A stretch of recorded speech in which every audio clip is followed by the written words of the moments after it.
All right, so now that we've taken a look at a framework that can help us think about why students are struggling in math and what we need to do to help them, let's look at specific practices and ways to implement them. So the last video I shared with you uh, presented you with these three key areas of struggle or three cognitive loads in math that many of our students tend to struggle with. I would argue that virtually all students in math are struggling with these three areas often in the mathematics classroom or when working on a math task.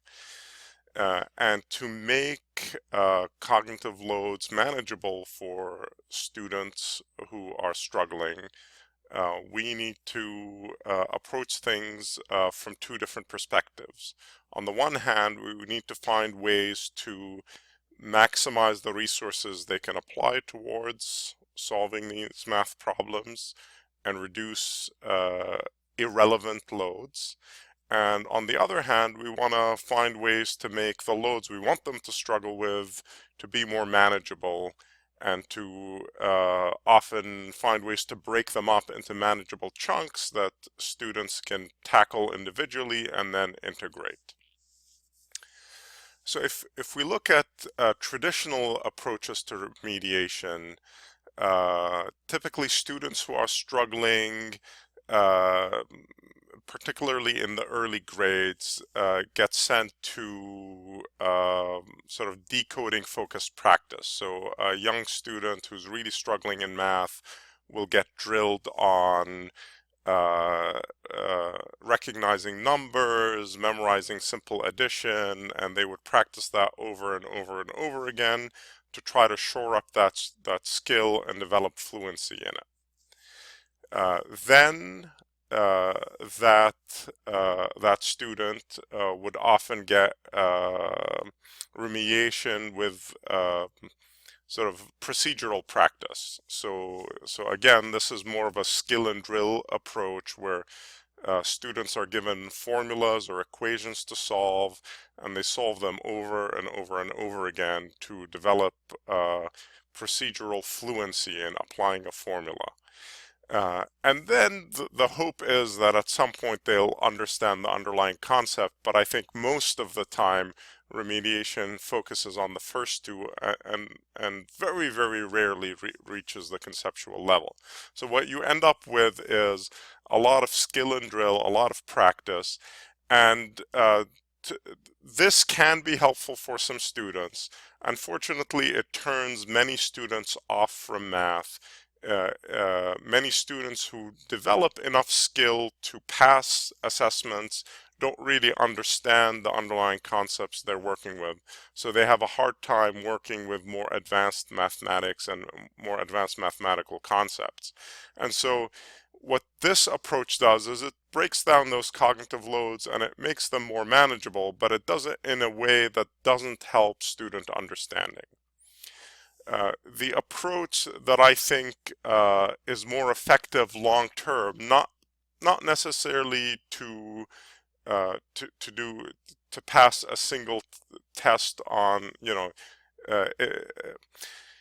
if you're thinking of learning math and actually understanding concepts and building on them, I think this alternate approach of going a concept first, so focusing on conceptual understanding first, and then adding the other elements is critical. Whereas the former, the traditional approach, might get you through a test or might get you to graduate or pass through certain academic hurdles, but you will not develop a lot of conceptual knowledge that's going to help you build skills long term. So if we look at a concept-first approach, ideally what we want is to help students understand an underlying concept without the need to struggle with specialized symbols and language, and without the need to struggle with procedures and formulas. So we need to find ways to introduce concepts free of those two other loads. Once students start developing an understanding of a core concept, we can start to help them develop representational fluency. So let's start putting language and symbols to those concepts that they've already started to develop an understanding of. So at this point, we're not working with language that's overly abstract, because it can link to actual experiences and an emerging conceptual understanding that the students are developing. And we can then work on procedural efficiency and fluency. So students who understand a core concept can learn the language around it and practice the formulas related to it, and be more motivated to do so because they understand what they're doing and what these skills are useful for.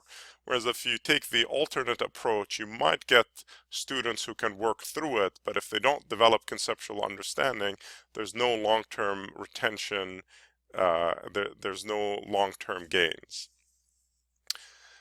So let's dive into specific activities in the classroom. So key for any learning activity is to look at what the learning goals are.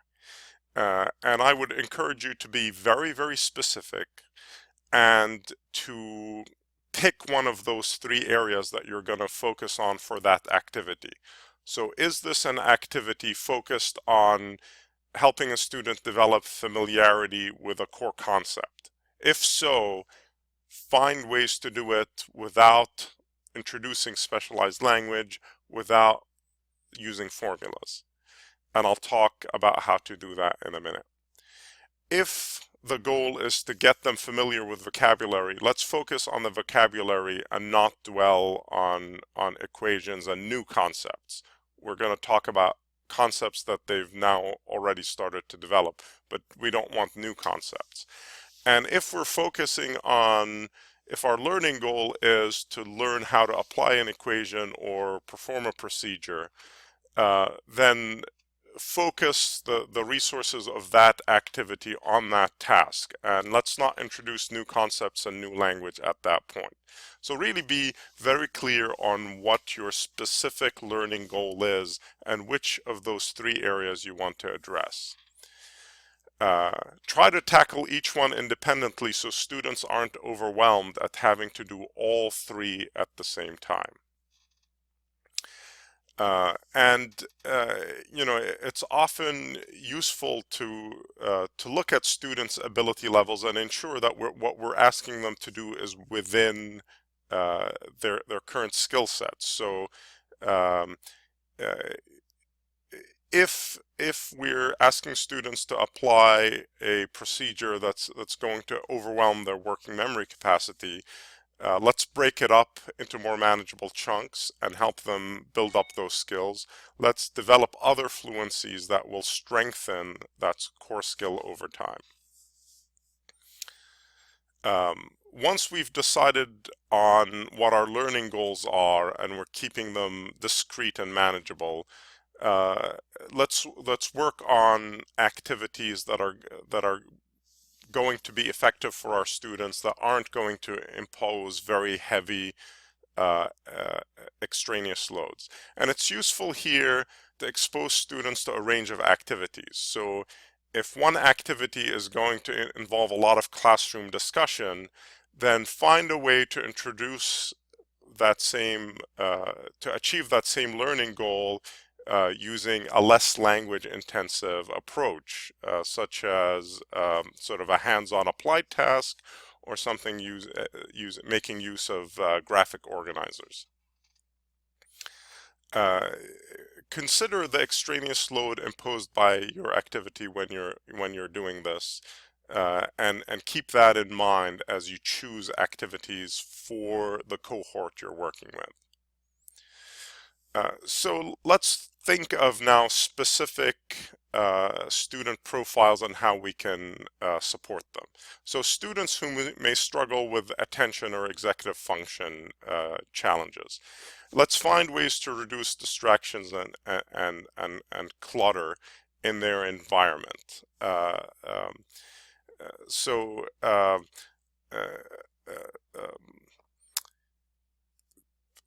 one goal of working with this population is helping them stay on task and engaging them with the content, because often, many students may have attention challenges, but may have strong working memory capacities.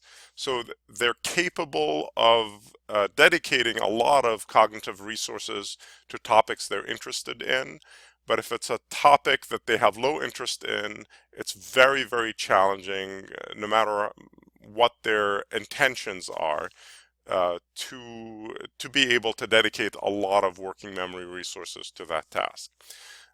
So giving them hands-on, context-based topics that speak to their personal interests, that are novel to them, that are interesting to them, is critical to engaging them.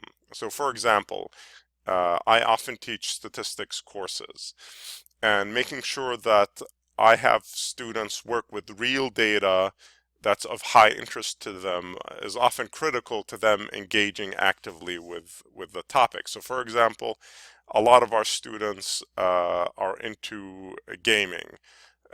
So I had a number of students download data statistics from games that they enjoyed playing and analyze that data.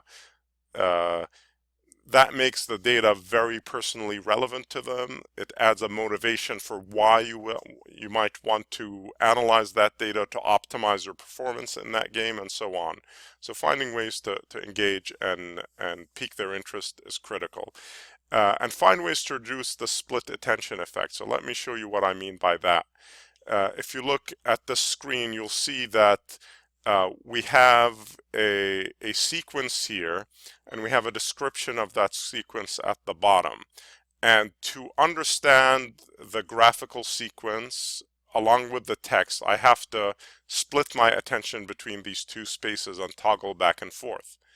There's a significant amount of research that shows that if you simply embed the texts where you want the students' attention to be as they're working through the sequence, comprehension and performance improves.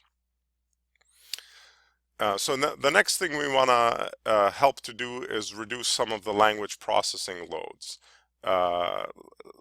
In math, find ways to use clear language, simple language. There's no need for making sort of word problems that are overly taxing on students' language processing capacity, and I often see that in the math classroom.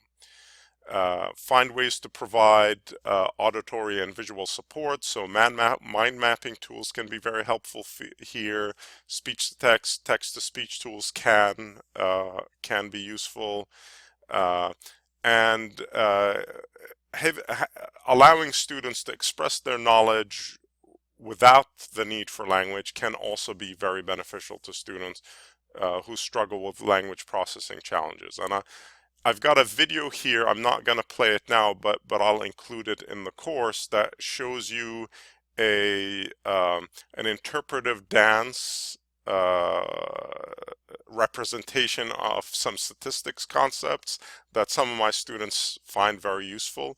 So things like this can allow students to understand core mathematical concepts without the need for heavy language processing loads or formulas.